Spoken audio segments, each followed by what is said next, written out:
Good morning all of you. मेरा नाम रोहित शर्मा है और 10th आईसीएसई के सर्कुलेटरी सिस्टम का ये पार्ट 3 है। अभी तक दो वीडियो लेक्चर्स में हम कुछ एक इंपॉर्टेंट टॉपिक को डिस्कस कर चुके हैं, तो जो रिमाइनिंग टॉपिक है उनको आज हम इस लेक्चर में पढ़ेंगे। इसके लेक्चर में हम हमारे जो इंपॉर्टेंट टॉपिक होंगे वो होगा आपका एक तो सबसे ब्लड ग्रुप के बारे में पढ़ेंगे और दूसरा हम पढ़ेंगे ब्लड वेसल्स के बारे में, जिसमें हम डिस्कस करेंगे आर्टरी और वेन का स्ट्रक्चर और उनकी इंपॉर्टेंट कैरेक्टरिस्टिक्स के बारे में पढ़ेंगे। तो सबसे पहला जो टॉपिक है वो है हमारा ब्लड ग्रुप।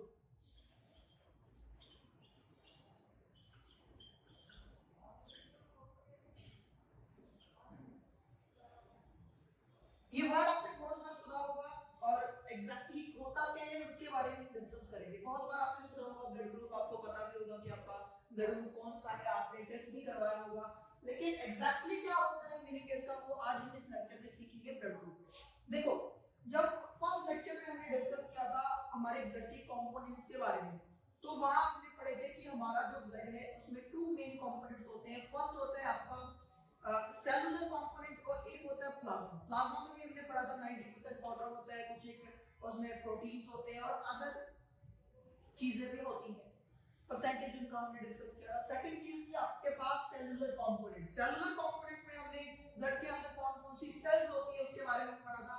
सबसे पहले आरबीसी के बारे में डिस्कस किया था, डब्ल्यूबीसी के बारे में डिस्कस किया था और लास्ट आपका प्लेटलेट्स। तो आपका जो ब्लड ग्रुप है उसमें जो इंपॉर्टेंट रोल प्ले करता है वो है आपका आरबीसी, जिसको हम रेड ब्लड सेल या फिर एरिथ्रोसाइट भी बोल सकते हैं। तो हमने इसकी शेप के बारे में पढ़ा था, इसके नंबर के बारे में पढ़ा था। इसका जो शेप होता है कुछ ऐसा होता है, बाइकन्केव शेप होता है। इस आरबीसी का जो आउटर सरफेस है उस पे बहुत सारे प्रोटीन्स प्रेजेंट होते हैं जो आपके ब्लड ग्रुप को डिटरमाइन करते हैं। अब देखिए, आपको पता है कि चार तरह का ब्लड ग्रुप होता है, ए, बी, ए बी और ओ। एग्जैक्टली क्या होता है आज हम इसके बारे में पढ़ेंगे। अगर मैं कहता हूं कि किसी भी पर्सन का ब्लड ग्रुप ए है तो इसका मीनिंग होगा आपकी जो आरबीसी है, उस पर्सन की जो आरबीसी है उसके सरफेस पे एक एंटीजन प्रेजेंट है या फिर प्रोटीन प्रेजेंट है, जिसको हम बोलेंगे एंटीजन ए।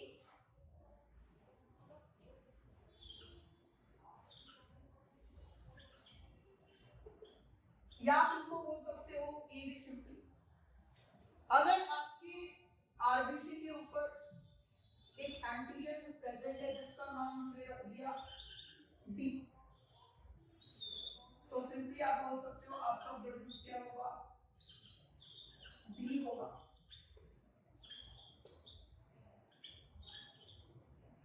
अगर कोई पर्सन जिसकी आरबीसी के ऊपर ये दोनों एंटीजन प्रेजेंट हैं, ए एंटीजन भी प्रेजेंट है और उसका बी एंटीजन भी उसके पास है, तो उस पर्सन का ब्लड ग्रुप क्या होगा, उसका होगा ए बी ब्लड।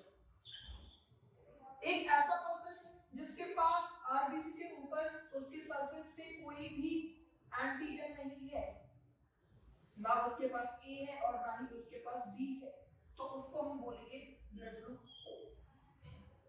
ये तो बात रही आपके आरबीसी के सरफेस के ऊपर कौन सा एंटीजन प्रेजेंट होता है।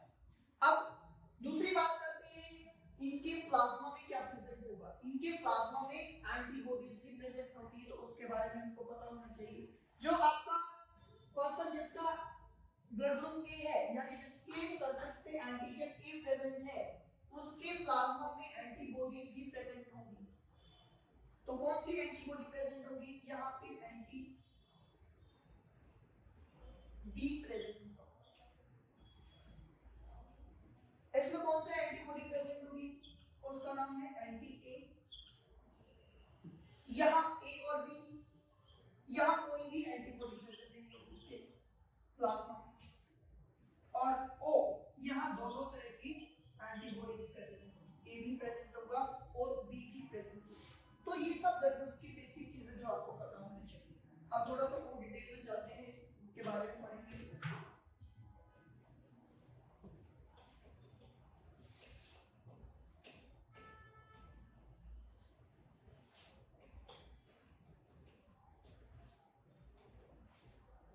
ये टॉपिक पढ़ना क्यों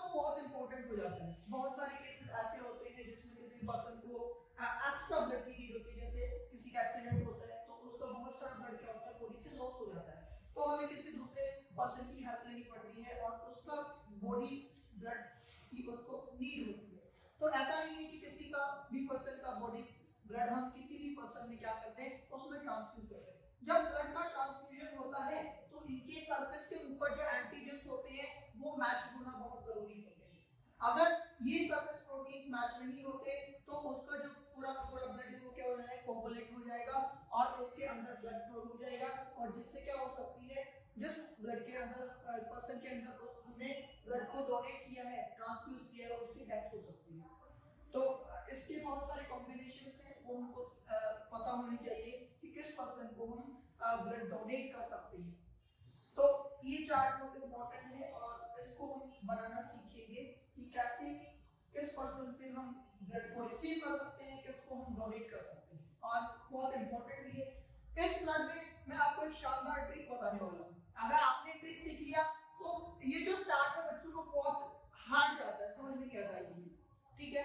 तो इस टॉपिक में आपको शानदार बताने वाला हूँ।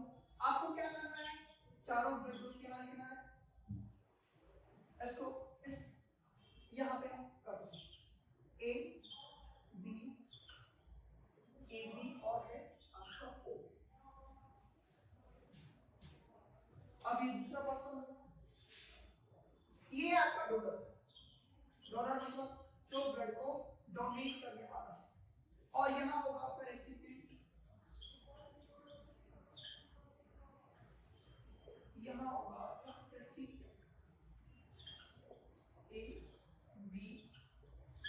ए बी और ये आपका ओ। देखो जब हम बात करते हैं एंटीजन्स की, एंटीबॉडीज की, तो ये वर्ड बहुत सारे बच्चे ऐसे होते हैं जिन्होंने पहली बार सुना होता है, उसको समझने में उसको थोड़ा सा हार्ड जाता है। तो हम सबसे पहले इसको ट्रिक की हाथ से समझेंगे, उसके बाद ये एंटीजन और एंटीबॉडी जो आपको वर्ड सुनाई दे रहे हैं वो भी बहुत इजी लगे। अब देखो आपको चार चीजें दिख रही है, ए बी ओ, यहाँ भी ए बी और ओ। इसको शानदार ट्रिक से समझिए। ए का मतलब यहाँ आप समझो आंटी वर्ड सब ये सुना है ना, तो ए मीनिंग क्या होगा, आंटी। बी मीनिंग क्या होगा, बी का मतलब होगा बाबा, बाबा जी आपने वर्ड सुना होगा। ए का मतलब क्या है, आंटी और बाबा, और ओ का मतलब कुछ भी नहीं है, तो यहाँ मान लेते हैं दूध। ओ का मतलब क्या है, दूध। अब देखो ये आरबीसी के ऊपर प्रेजेंट है, ये भी आरबीसी के ऊपर, ये भी आरबीसी के ऊपर, ये भी आरबीसी के ऊपर, ठीक है। आरबीसी को छोटा सा घर मान लेते हैं, सपोज एक आरबीसी है, उसके घर में क्या रहती है, आंटी रहती है। एक आरबीसी ऐसी है जिसके घर में बाबा रहता है, एक आरबीसी ऐसी है जिसके घर में आंटी और बाबा दोनों साथ में रहते हैं, एक आरबीसी ऐसी है जिसके घर में कोई भी नहीं रहता, उसके घर में कौन रहेगा, उसके घर में रहेगा भूत। अब देखो जब डोनर क्या करता है, ब्लड डोनेट करता है, तो जो रिसीव करने वाला होगा वो कौन होगा, आपका रेसिपिएंट होगा। अभी सिंपल से लॉजिक आपको लगाना है और वो बहुत इजी है, बहुत इजी, मजा आएगा आपको ये टॉपिक पढ़ने में, और आप किसी को भी पढ़ा सकते हो जिसको बायोलॉजी से कोई लेना देना नहीं है, वो भी इस टॉपिक को सीख जाएगा। अब देखो ये सिंपल सी चीज आपको क्या करनी है, आंटी के पास जा सकती है, आंटी घर में जा सकती है, कोई इशू नहीं, हमने लगा दिया टिक। आंटी बाबा के घर में जाएगी, नहीं जाएगी, भूल के भी नहीं जाएगी। अब आंटी एक ऐसा घर में जा सकती है जहां आंटी भी रहती है और बाबा भी रहते हैं, जा सकते हैं, नो इशू। क्या आंटी भूत वाले घर में जाएगी, कभी भी नहीं जाएगी, सिंपल है। अगर आप इसको समझते कि इसके पास ए एंटीबॉडी है, उसके पास एंटी बी प्रेजेंट है, तो इसमें बहुत सारा कंफ्यूजन होता है। अब ये चीज क्या होगी, बिल्कुल इजी होगी। अगर आप इस टाइप से अगर चार्ट बना पाते हो और उसके बाद आप कोशिश करोगे कि एंटीजन क्या है, उसके पास कौन सी एंटीबॉडी है, तो इजीली आप उसको याद कर पाओगे। अब देखो अब बात आती है बाबा की, क्या बाबा आंटी घर में जाएगा, आंटी नहीं उसने नहीं उसको, बाबा के घर में तो जा सकता है इजीली, यस। अब बाबा इसके पास भी जा सकता है क्योंकि उस घर में आंटी भी रहती है, बाबा भी रहता है, तो ये उसके पास भी जा सकता है। अब क्या बाबा भूत के घर में जा सकता है, नहीं जा सकता, भूत के घर में कोई भी नहीं जा सकता। अब ये क्या है, ये ऐसा आरबीसी है जिसमें आंटी भी है और आपका बाबा भी है, तो क्या आंटी और बाबा आंटी के घर पे जा सकते हैं, बिल्कुल जा सकते हैं। क्या आंटी और बाबा मिलके बाबा के घर में जा सकते हैं, बिल्कुल जा सकते हैं। ये इसके पास तो जा ही सकता है। आंटी और बाबा ओके पास जा सकते हैं, नहीं, भूत के घर में कोई नहीं जा सकता। आगे आपका ओ का मतलब क्या है, भूत। भूत तो सभी के घर में जा सकता है लेकिन भूत के घर में कोई नहीं जा सकता, है ना। तो इसके घर में जा सकता है, इसके घर में जा सकता के घर में तो जा ही सकता है। समझ में आ रहा होगा। अब आपने सुना होगा कि ओ को हम क्या बोलते हैं, ओ को हम यूनिवर्सल डोनर बोलते हैं। मतलब ओ जो ब्लड ग्रुप है ऐसा ब्लड ग्रुप है जिसको आप किसी की बॉडी में भी ट्रांसफ्यूज कर सकते हो। आपने बात सुनी है। अब देखो ये आपको क्या दिख रहा है, ओ ये डोनर है, ये हर एक के घर में जा सकता है। ओ को हमने क्या माना था, ओ को हमने भूत माना था। भूत तो किसी घर में जा सकता है, ए के घर में जा सकता है, बी के घर में जा सकता है, ए के घर में जा सकता है और ओ के घर में तो जा ही सकता है। तो यहाँ सब जगह क्या दिख रहा है आपको, टिक दिख रहे हैं। इसका मतलब क्या है, ओ क्या होता है, ओ ब्लड ग्रुप को क्या बोलेंगे, ओ को हम बोलेंगे यूनिवर्सल डोनर। ओ को क्या बोलेंगे, यूनिवर्सल डोनर।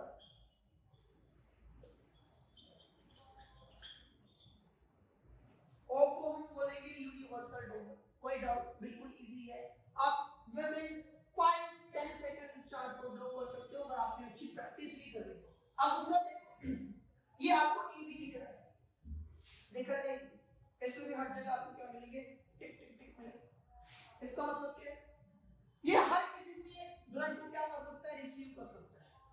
एबी अगर किसी भी, अगर सपोज मेरा जो ब्लड ग्रुप है एबी है, ठीक है, तो मैं ए पर्सन का भी ब्लड ग्रुप ले सकता हूं जिसका, उस पर्सन का से भी मैं ब्लड रिसीव कर सकता हूं जिसका बी है, उस पर्सन से भी मैं रिसीव कर सकता हूं जिसका ए बी है, उससे भी मैं रिसीव कर सकता हूं जिसका ओ है।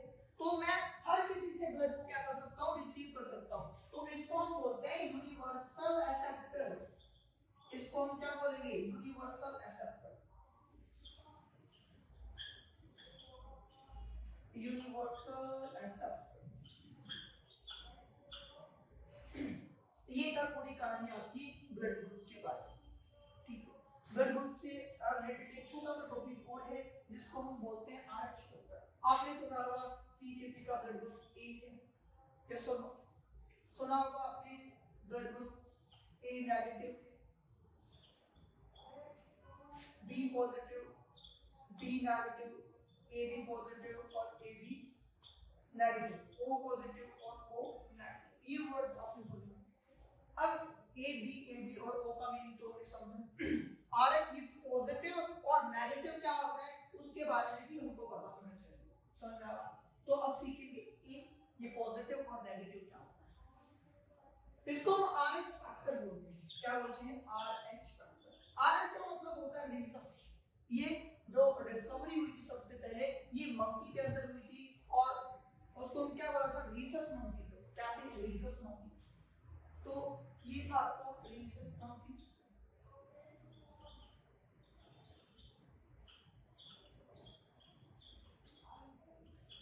अब ये भी क्या होता है, ये भी एक सरफेस प्रोटीन होता है जो आरबीसी के सरफेस पे प्रेजेंट है। अब सिंपल सी स्टोरी है इसकी, ये आपकी कोई आरबीसी है, अगर उसके सरफेस पे ये आरएच प्रोटीन प्रेजेंट है तो मैं बोल दूंगा आरएच पॉजिटिव। अगर ये एब्सेंट है तो मैं उसको बोल दूंगा आरएच नेगेटिव। तो मैं उसको बोलूंगा आरएच नेगेटिव। समझ में आया? तो अब देखो, अगर कोई पर्सन है जिसका ब्लड ग्रुप क्या है, ए, तो वहां दो पॉसिबिलिटीज हो सकती है, ए पॉजिटिव भी हो सकता है और ए नेगेटिव। ए है इसका मतलब उसके सरफेस पे ए एंटीजन तो है, प्लस अगर उस पे आरएच भी प्रेजेंट है तो मैं उसको बोलूंगा ए पॉजिटिव। अगर आरएच नहीं है तो मैं उसको बोलूंगा आरएच नेगेटिव। उसी तरह बी में भी हो सकता है, B positive, B negative, A B positive, A negative, A B negative, O positive और आपका ओ नेगेटिव। समझ में आया? तो ये चार्ट आपको बनाना आना चाहिए, बिल्कुल सिंपल है। जब आप इसको इस मेथड से पढ़ोगे फिर अपनी बुक पढ़ोगे तो बिल्कुल इजी जाएगा, गारंटी है मेरी। आप इसको एक दो बार बना के देखिए और चुटकियों में इससे जितने भी रिलेटेड क्वेश्चन है वो बहुत इजीली आप क्या कर पाओगे, उसे टैकल कर पाओगे। तो आप इसको नोट कर सकते हो, फिर हम आगे चलेंगे।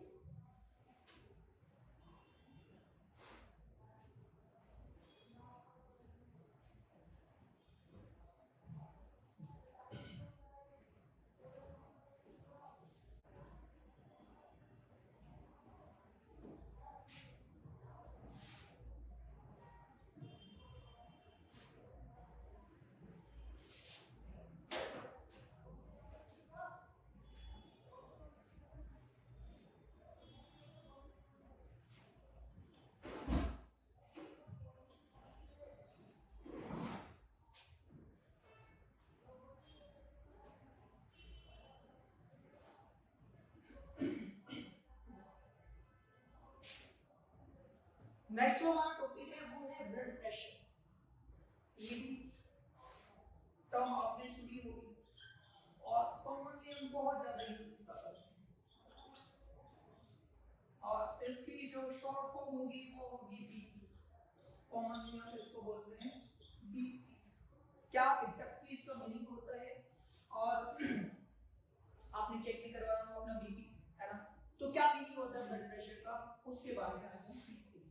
अब देखो, जब ये लेक्चर स्टार्ट किया था सर्कुलेटरी सिस्टम, तो हमने पढ़ा था कि इस चैप्टर में हम लोग पढ़ने वाले हैं ब्लड के बारे में, ब्लड वेसल्स के बारे में, और आपका जो इम्पोर्टेंट ऑर्गन है हार्ट के बारे में पढ़ेंगे। जब हम बात करते हैं हार्ट, ये आपका हार्ट है और ये उसके क्या है, 4 चैम्बर्स। ऊपर के चैम्बर्स को हमने ऑरिकल बोला था और नीचे वाले चैम्बर्स को हमने वेंट्रिकल्स बोला था। अब ये जो वेंट्रिकल है आपका लेफ्ट वेंट्रिकल, इससे आपका ऑक्सीजनेटेड ब्लड पूरी बॉडी के अंदर सप्लाई होता है। और कौन सी ब्लड वेसल इस ऑक्सीजनेटेड ब्लड को लेके जाती है, वो लेके जाती है एरोटा, या फिर उनको आर्टरी भी बोल सकते हैं। अब देखो, जब यहां से आपका ब्लड इस आर्टरी में जाता है, आपको पता है हार्ट क्या करता है, रेगुलरली क्या करता है, कॉन्ट्रैक्शन और रिलैक्सेशन उसके अंदर होती है, जिसको हमने क्या बोला, कार्डियक साइकिल में पढ़ा है ना, कि कैसे कॉन्ट्रैक्ट करता है और कैसे रिलैक्स करता है।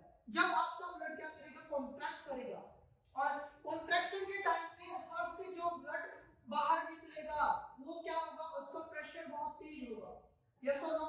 तो वो जब आर्टरी में घुसेगा, उसकी वॉल पे क्या लगाएगा, प्रेशर लगाएगा आर्टरी की वॉल के ऊपर। जब उसको मैंने मेजर किया तो उसका जो यूनिट है वो कुछ और निकला। जब हार्ट ने क्या किया, रिलैक्स किया, उस टाइम भी जो ब्लड बाहर आया वो उसका प्रेशर क्या था, उसका प्रेशर था कम, तो उसको मैंने मेजर किया। जब इसका अल्टीमेट इसका मतलब क्या है, इसका मतलब यही है कि जब आपका हार्ट कॉन्ट्रैक्शन करता है और रिलैक्सेशन करता है, इन दोनों अलग-अलग फेजेस में आपके आर्टरीज के ऊपर वो ब्लड कितना प्रेशर लगाता है, उसको हम बोलते हैं ब्लड प्रेशर। उसको क्या बोलेंगे, ब्लड प्रेशर। अब देखो इसको समझो, दो तरह का हो सकता है, एक कॉन्ट्रैक्शन के टाइम पे जब मैंने मेजर किया, और एक जब रिलैक्सेशन के टाइम पे मेजर किया, उसको हम क्या बोलेंगे, ब्लड प्रेशर बोलेंगे। तो ये आपकी कोई ब्लड वेसल है, ये क्या है, आपकी कोई ब्लड वेसल है। और कौन सी ब्लड वेसल है, किससे मेजर करते हैं, आर्टरी से। ये आपकी एक ब्लड वेसल, ठीक है? तो ये ब्लड, इसकी वॉल पर जो फोर्स लगाएगा उसको मैं बोलूंगा ब्लड प्रेशर, जो प्रेशर लगा। तो यहाँ इसकी सिंपल सी डेफिनेशन आपकी यही होगी, the pressure exerted by blood on the walls of arteries is known as blood pressure, is known as blood pressure। अब ये दो तरह का हो सकता है, एक को मैं बोलता हूँ सिस्टोलिक प्रेशर और एक को मैं बोलता हूँ डायस्टोलिक प्रेशर। एक है सिस्टोलिक प्रेशर और दूसरा है आपका diastolic pressure.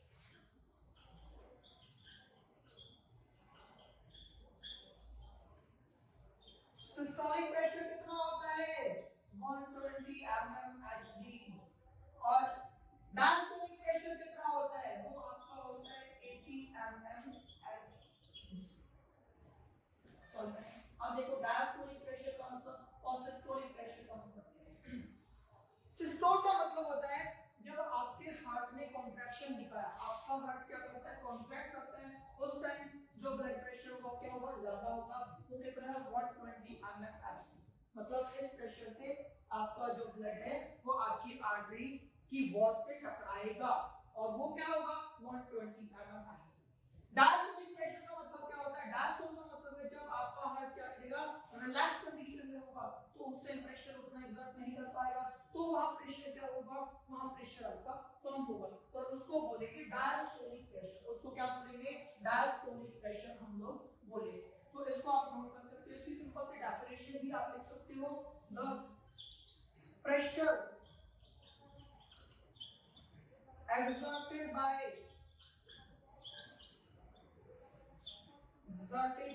blood on the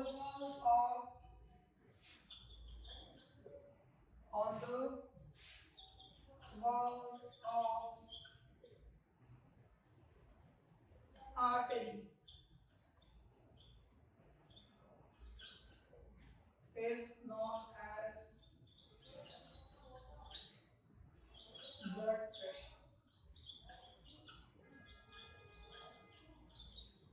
is known as blood pressure।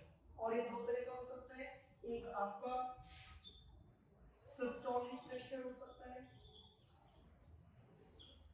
और दूसरा आपका डायस्टोलिक प्रेशर।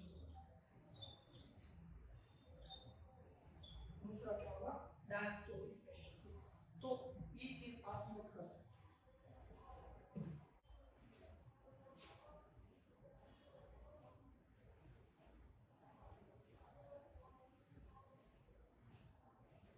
इसके बाद हम आगे चलते हैं, एक नया टॉपिक हमारा, और वो होगा आपका ब्लड वेसल्स के बारे में। किसके बारे में पढ़ेंगे? ब्लड वेसल्स के बारे में इसमें हम पढ़ेंगे।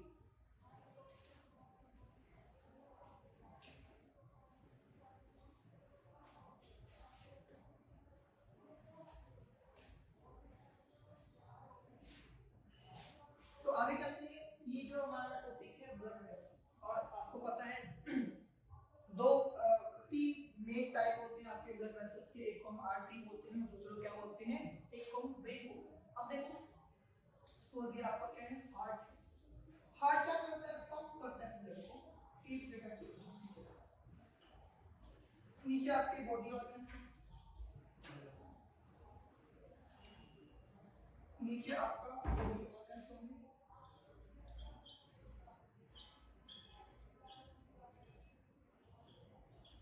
ये है आपका हार्ट, और यहाँ है आपके लंग्स। हार्ट का फंक्शन क्या होता है? हार्ट क्या काम करता है? हार्ट काम करता है आपके ब्लड को पंप करना एक बॉडी ऑर्गन से। यहाँ आपका ब्लड आएगा, यहाँ से लंग्स के पास जाएगा, लंग्स से फिर हार्ट में आएगा, और हार्ट से फिर किस में जाएगा? बॉडी ऑर्गन के पास जाएगा। अब देखो आपके बॉडी ऑर्गन्स को किसकी नीड है? ऑक्सीजनेटेड ब्लड की नीड है। किसकी नीड है? ऑक्सीजनेटेड ब्लड की नीड है। और वो कौन लेके आएगा यहाँ से? वो हार्ट से आपकी बॉडी ऑर्गन्स तक एक ब्लड वेसल है जिसको हम बोलते हैं आर्टरीज, जिसको हम क्या बोलेंगे? आर्टरीज। ठीक है, और इनमें क्या होता है? इनमें होता है ऑक्सीजनेटेड ब्लड, इनमें होगा ऑक्सीजनेटेड ब्लड। आपके जितने भी बॉडी के ऑर्गन्स हैं उनको उनके अंदर जब मेटाबॉलिक एक्टिविटीज होती है, कॉन्टिन्यूसली उनको उनके अंदर रिएक्शंस होती है ना, तो उसके लिए उनको एनर्जी की नीड होती है। और एनर्जी कहाँ से मिलती है? उनको दो चीजों से मिलती है, फूड से, और जब उस फूड का ऑक्सीडेशन होता है तो उसकी नीड होती है उनको ऑक्सीजन। तो ब्लड से वो दोनों चीजें उनको मिलती है, और ब्लड क्या करता है? फूड को और ऑक्सीजन को हर एक टिश्यू, हर एक ऑर्गन, हर एक सेल तक क्या करता है? सप्लाई करता है। ठीक है, जब बॉडी ऑर्गन्स के अंदर क्या होती है? मेटाबॉलिक एक्टिविटीज होती हैं, तो उसके अंदर ढेर सारी CO2 का प्रोडक्शन होता है। क्या होता है? ढेर सारी CO2 का प्रोडक्शन होता है, और इस CO2 ये अगर मेरी बॉडी में एक्यूमुलेट होगी तो मुझे मेरे लिए क्या होगी? वो हार्मफुल होगी। तो उसको क्या करना पड़ता है? बॉडी से रिमूव करना पड़ता है। रिमूव करने के लिए वो फिर दोबारा एक ब्लड वेसल के थ्रू हार्ट में जाएगी। हार्ट उसको क्या करेगा? हार्ट उसको सप्लाई करेगा किसके पास? लंग्स के पास। किसके पास सप्लाई करेगा? लंग्स के पास सप्लाई करेगा, और लंग्स में क्या होगा? उसका प्यूरिफिकेशन होगा, मतलब उस डीऑक्सीजनेटेड ब्लड को किसमें कन्वर्ट कर दिया जाएगा? ऑक्सीजनेटेड ब्लड में कन्वर्ट कर दिया जाएगा, और वो ऑक्सीजनेटेड ब्लड फिर किसके पास आएगा? हार्ट के पास आएगा। ये हमने पढ़ा था डबल सर्कुलेशन में कि कैसे आपकी बॉडी के अंदर सर्कुलेशन होता है। अब देखो इधर हमको समझना है आर्टरी का क्या रोल होता है, क्या उसकी मेन इंपॉर्टेंट कैरेक्टरिस्टिक्स होती हैं, और वेन्स का क्या रोल होता है और उसकी क्या इंपॉर्टेंट कैरेक्टरिस्टिक है। सबसे पहली बात तो ये है कि वेन्स के अंदर आपका डीऑक्सीजनेटेड ब्लड होगा। कैसा होगा? डीऑक्सीजनेटेड ब्लड होगा।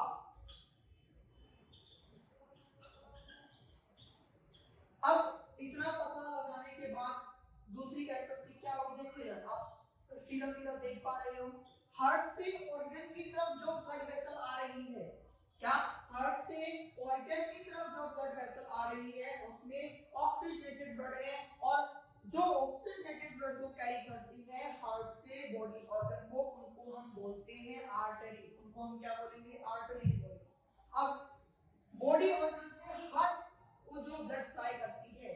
आपकी वेन है और इसमें क्या कौन सा ब्लड फ्लो हो रहा है, यहाँ पे जो ब्लड फ्लो हो रहा है वो है आपका डीऑक्सीजनेटेड ब्लड। और जो बॉडी ऑर्गन से हार्ट तक आपका डीऑक्सीजनेटेड ब्लड लेके जाए उसको हम क्या बोलेंगे, उसको हम बोलेंगे वेन। उनको हम क्या बोलेंगे, उनको हम बोलेंगे वेन। लेकिन यहाँ एक एक्सेप्शन भी है। अब देखो हार्ट से बॉडी ऑर्गन की तरफ क्या जा रहा है, क्या जा रहा है, आपका डीऑक्सीजनेटेड ब्लड जा रहा है। लेकिन यहाँ एक्सेप्शन है, ये ऐसी एक आर्टरी है जिसके अंदर क्या होता है, आपका ऑक्सीजनेटेड ब्लड होता है और डीऑक्सीजनेटेड ब्लड होता है। और वो कौन सी आर्टरी होगी, वो आर्टरी होगी पल्मोनरी आर्टरी। क्या, पल्मोनरी आर्टरी। पल्मोनरी आर्टरी इकलौती आर्टरी है जिसके अंदर क्या होता है, आपका डीऑक्सीजनेटेड ब्लड होता है। क्या होता है, डीऑक्सीजनेटेड ब्लड होता है। अब उसी तरह एक वेन में भी क्या होगा, एक्सेप्शन होगा। और वो क्या, ये ऑर्गन है और ये क्या है, आपका हार्ट है।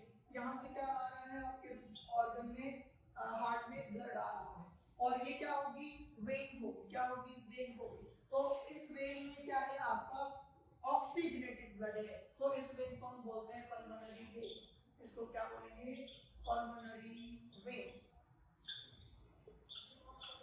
इसको मैं बोलूंगा पल्मोनरी वेन। यहां तक समझ में आया। अब आगे देखिए, इसके अंदर क्या होगा, आपका ऑक्सीजनेटेड ब्लड होगा। इसके अंदर क्या होगा, ऑक्सीजनेटेड ब्लड। अब आगे देखो, इतना आप नोट कर सकते हो। उसके बाद हम चलेंगे आर्टरी और वेन्स की स्ट्रक्चर पे। अब यहीं से समझते हैं। देखो जो आपकी आर्टरी है उसका जो ल्यूमन होगा वो क्या होगा, नैरो ल्यूमन होगा। क्या होगा, नैरो ल्यूमन। और जो आपकी वेन है उसका जो ल्यूमन है वो क्या होगा, उसके ल्यूमन का डायमीटर क्या होगा, ज्यादा होगा। अब दूसरा डिफरेंस, आर्टरी हमेशा ऑक्सीजनेटेड ब्लड कैरी करती है और वेन्स क्या करती हैं, डीऑक्सीजनेटेड ब्लड कैरी करती है। अब देखो ये जो इनकी जो वॉल्स होती है वो तीन तरह की टिश्यूज से बनी होती है। जो सबसे इनर जो लेयर होती है उसको हम बोलते हैं एंडोथेलियल लेयर या एंडोथेलियल सेल से वो बनके बनी होती है। वेन्स में भी और आपकी आर्टरी में भी जो सबसे अंदर की साइड जो लेयर है उसको किसकी बनी होती है, एंडोथेलियल सेल्स की बनी होती है। किसकी बनी होती है, एंडोथेलियल सेल्स की। तो इसको हम बोलते हैं इंटरट्यूनिका इंटरना। इसको हम क्या बोलेंगे, इसको हम बोलेंगे ट्यूनिका इंटरना। तो ये आपका है ट्यूनिका इंटरना, दोनों में प्रेजेंट होगी ट्यूनिका इंटरना। और इसके अंदर कौन से सेल्स होंगे, एंडोथेलियल सेल्स।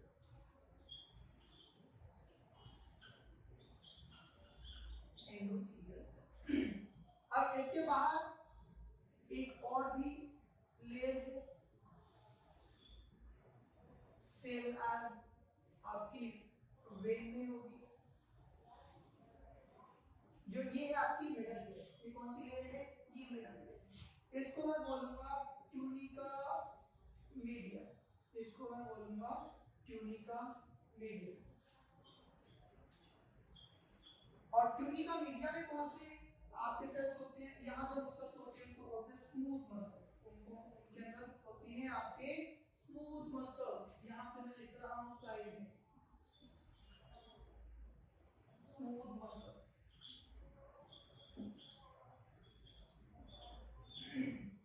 इसके बाद एक लेयर और भी प्रेजेंट होती है सबसे बाहर, उसको हम बोलेंगे ट्यूनिका एक्सटर्ना। उसको क्या बोलेंगे, उसको हम बोलेंगे ट्यूनिका एक्सटर्ना।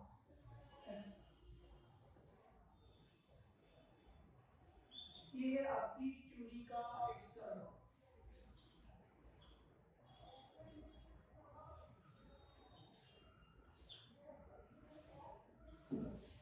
और यहाँ जो आपके टिश्यूज होंगे वो होंगे इलास्टिक और कोलेजन से बने। कोलेजन होंगे और इलास्टिक नेचर का। कैसा नेचर होगा, इलास्टिक नेचर। तो इतना आपको इनके बारे में पता होना चाहिए। अब देखो एक और इम्पोर्टेंट चीज हमको डिस्कस करनी है। इतना समझ में आया कि पहली बात तो आपकी जो आर्टरीज है उसके अंदर ऑक्सीजनेटेड ब्लड कैरी करते हैं। एक आर्टरी ऐसी भी है जिसपे आपका क्या है डीऑक्सीजनेटेड ब्लड है, उसको हमने क्या बोला उसको हमने बोला पल्मोनरी आर्टरी, जो आपका डीऑक्सीजनेटेड ब्लड हार्ट से लंग्स की तरफ लेके जाती है। अब वेन्स के बारे में, वेन्स क्या है वेन्स में आपका डीऑक्सीजनेटेड ब्लड कैरी होता है। क्या करते हैं डीऑक्सीजनेटेड ब्लड कैरी करते हैं, कहां से कहां तक, आपके बॉडी ऑर्गन से आपके हार्ट तक। उसके बाद यहाँ पे एक एक्सेप्शन है और वो कौन सा है आपका पल्मोनरी वेन। पल्मोनरी वेन ऐसी इकलौती वेन है जिसके अंदर क्या होता है आपका ऑक्सीडेटेड ब्लड उसको क्या करती है कैरी करती है। इतना पता लगाने के बाद हमने पढ़ा कि वेन और जो आपका आर्टरी है उसमें जो बेसिक स्ट्रक्चरल डिफरेंस है वो क्या है, वो इसमें कुछ सिमिलरिटीज भी है। वो क्या सिमिलरिटी क्या है, इसके अंदर जो थ्री लेयर है वो ही सेम लेयर किसके अंदर होगी, वेन्स के अंदर होगी, लेकिन सबसे मेजर डिफरेंस है उसका जो ल्यूमेन होगा आर्टरी का वो क्या होगा नैरो होगा, और आपका जो वेन का ल्यूमेन है वो क्या होगा उसका डायमीटर क्या होगा ज्यादा होगा एज कंपेयर टू आपका आर्टरी। अब क्या सीखना है और क्या बातें हमको पता होनी चाहिए ब्लड वेसल्स के बारे में, आर्टरी और वेन्स के बारे में। दूसरा ये है कि जो वेन्स होती है उनकी जो वॉल है वो क्या होती है थिक वॉल होती है। क्या होती है थिक वॉल होती है, और एज कंपेयर टू आपकी वेन्स क्यों थिक होती है। आप देखो आपकी आर्टरी कहां से अराइज हो रही है, आपकी हार्ट से अराइज हो रही है। और आपको पता है जब हार्ट क्या करता है, हार्ट के वेंट्रिकल से जब क्या निकलता है ब्लड निकलता है, तो वेंट्रिकल की भी जो मसल्स होती है थिक मसल्स होती है। क्यों थिक होती है, क्योंकि उनको पूरे प्रेशर लगा के ब्लड को बाहर धकेलना होता है। जहां से ब्लड आपका जाता है पूरी बॉडी के अंदर और लंग्स के अंदर, ठीक है।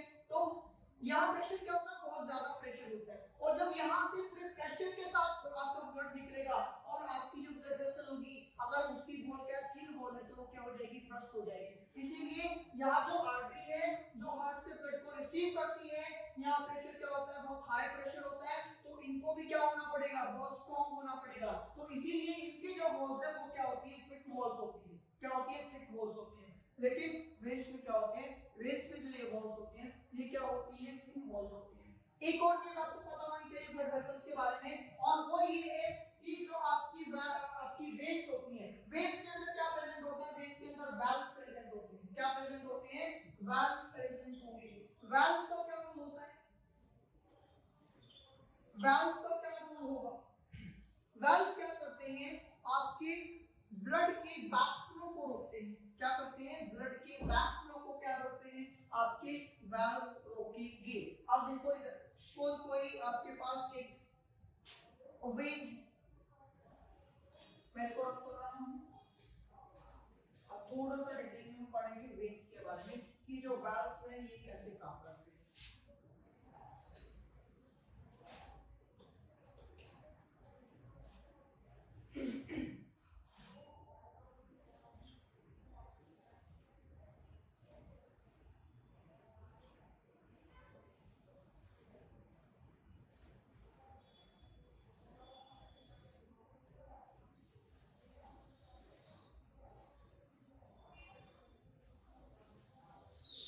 ये आपकी वेन, इसको समझो थोड़ा सा।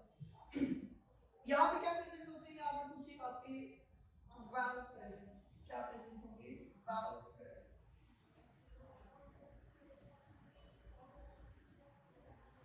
अब अगर आपका ब्लड ऐसे इसमें फ्लो कर रहा है यहाँ से ऐसे,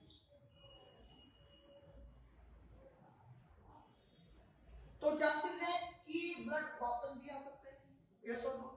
तो जब ये वापस आएगा तो यहाँ बहुत कम इसको क्या होता है इसके बीच में स्पेस होता है, और जब ये वापस आने की कोशिश करेगा तो यहाँ पे वो क्या हो जाएगा फिल हो जाएगा, और जैसे ही ब्लड यहाँ पे आएगा और ये जो वैल्व क्या होंगे क्लोज हो जाएंगे। इसी तरह क्या करती हैं इसके अंदर जो फ्लो होता है वो यूनिडायरेक्शनल होता है। अगर ब्लड वापस आने की कोशिश करेगा तो इनके अंदर फिल हो जाएगा और ये वैल्व क्या हो जाएंगे बंद हो जाएंगे। इसी तरह क्या करती हैं आपके ब्लड के बैक फ्लो को रोकते हैं। क्या करते हैं आपके ब्लड को के बैक फ्लो को रोकते हैं। तो सिंपल सा आपका एक डायग्राम मैंने बनाया समझाने के लिए जिससे आप इजीली समझ पाओ। तो आज के जो लेक्चर में हमने डिस्कस किया वो था ब्लड ग्रुप, बहुत इंपॉर्टेंट टॉपिक है और क्वेश्चंस भी आते हैं। एक सिंपल सी ट्रिक के जरिए हमने इसको समझा। उसके बाद हमने समझा ब्लड वेसल्स के बारे में, आरएच चैप्टर के डिस्कस किया ब्लड ग्रुप डिस्कस किया और आर्टरी और वेन का क्या रोल होता है, कैसा उसका स्ट्रक्चर है समझ में आया, और कौन कौन सी उनकी इंपॉर्टेंट कैरेक्टरिस्टिक्स हैं उनके बारे में हमने डिस्कस किया।